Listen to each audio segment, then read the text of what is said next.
first, please tell us the background behind your decision to create the manga Journal with Witch. In the initial meeting with my editor, I mentioned that I wanted to create a story like Paul Feig's 2016 version of Ghostbusters. I really liked the scene where women gather and have fun making noise. Through repeated discussions with my editor, one of the triggers for wanting to create a work about connections between women and young girls gaining connections with older women and having moments of reassurance was that movie.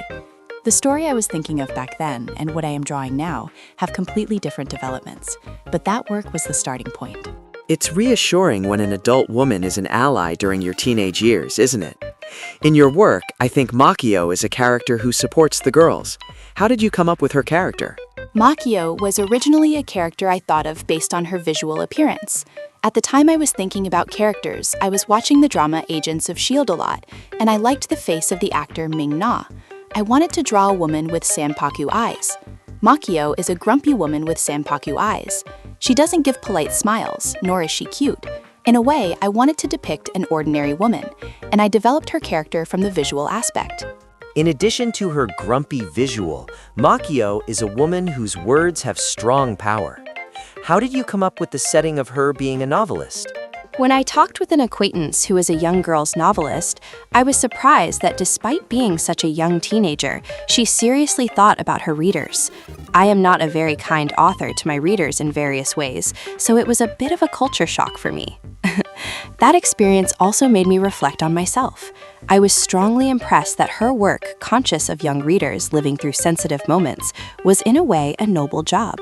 So I set Makio's profession as a girl's novelist, just like my acquaintance.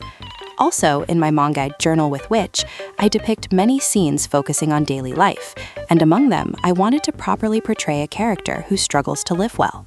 In that sense, the work of a writer, which is a home-based profession, was perfect for Makio. In Volume 8 of the comic, the episode about Asa's best friend Emiri was impressive. What was the intention behind creating Emiri's character? My manga often doesn't have everything planned out from the start. Settings are often decided while creating the work, so I didn't clearly decide what kind of character Emiri would be from the beginning. However, before she was fully developed, I wanted her to be a character with some unexpected traits, different from the superficial qualities and visible behaviors that might lead readers to stereotype her. When I decided to depict her sexuality in the manga, I recalled various articles I had read in the past in different media. They said that lesbian stories tend to end sadly. Even within stories, I noticed situations where characters who are part of the community feel frustrated or stressed, and role models never seem to appear. So I wanted to depict Emiri as a happy couple full of the fresh excitement typical of teenagers. Before coming out to her best friend Asa, Emiri consulted Makio about her own struggles. Why did you choose a story where she consults an adult woman rather than someone her own age? I think many teenage minorities probably find it difficult to find an adult to consult with. The setting where Emiri consults Makio might be difficult to realize in today's real world, but it is my ideal suggestion that such a world might exist in the future, and I hope it does. I create my works hoping they will reach even a little bit to those who currently have no one to talk to. Emiri gives the impression of being a sensitive and highly aware girl, but on the other hand, Asa often exhibits unconscious bias, doesn't she? That's right. Emiri is aware that she is a minority and has had unpleasant experiences because of it, so she is a character who formed her self-awareness earlier than Asa. Asa, in many respects, belongs to the majority, though there are areas where she does not, but she is not yet very aware of those parts. However, through Emiri and Makio and others, she gradually learns to separate herself from the surrounding world and think independently. She is at a stage just before that. Asa's character is consciously drawn to reflect behaviors and thoughts that many people, that is, the majority, tend to have. Sometimes readers tell me things like, Asa's typical adolescent behavior makes me feel secondhand embarrassment to the point of dying. I want readers to empathize with Asa, and through that empathy, feel feedback about unconscious bias.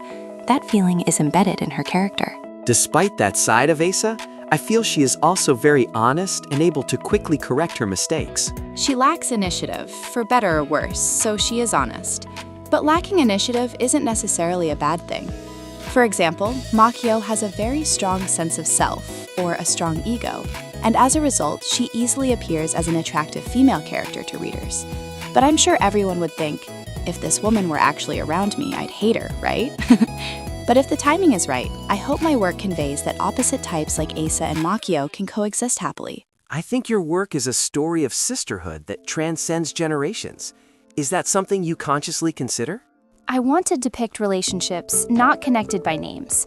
In the story, I want to portray people like Asa and Makio, or Amiri and Makio, who are not related by blood or parent-child ties, but share strong bonds.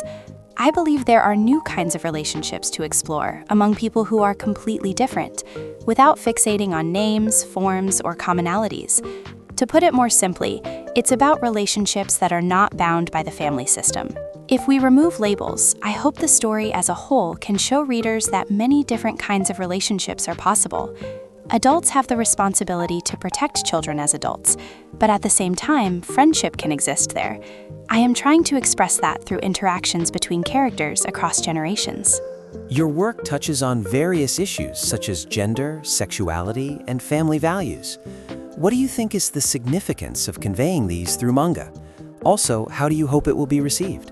When I was young, there were works I saw in movies and books that left a strong impression on me, even though I didn't fully understand their meaning at the time. Later, as an adult, I realized, oh, that's what they were talking about. I've had that experience many times. I'd be happy if my manga could become one of those kinds of works for young people. Also, I hope that people who've experienced similar things and feel anger will think, I felt the same way. Rather than trying to enlighten someone, I often create works directed at people I want to say, this kind of thing happens, right? So I'd be glad if those with similar frustrations and anger can relate to those feelings. Yamashita-san, I get the impression that you talk about politics and society not only in your work but also on Twitter and other platforms. Yes, that's true. But when I talk about politics on my work account, I sometimes get negative reactions. So I'm always very scared and sometimes think maybe I shouldn't have said anything. But precisely because of that, I also feel, why doesn't everyone talk about politics in society? Everyone should do it. And that's part of why I speak out. What was the trigger that made you aware of political and social issues and feminism? Also, how do you think people who are currently uninterested can be encouraged to care about these issues? From a young age, I felt discomfort, but thought, that's just how things are. It's common, and got through it. But looking back as an adult, I realize that wasn't something good to have, or that was actually called by this name.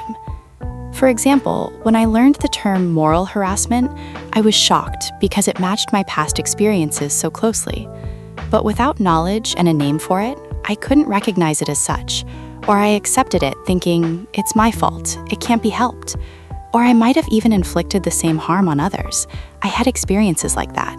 From around my late 20s, I gradually learned that these things had names, and I realized it was okay to be angry or to dislike those things, and that I shouldn't have done certain things myself.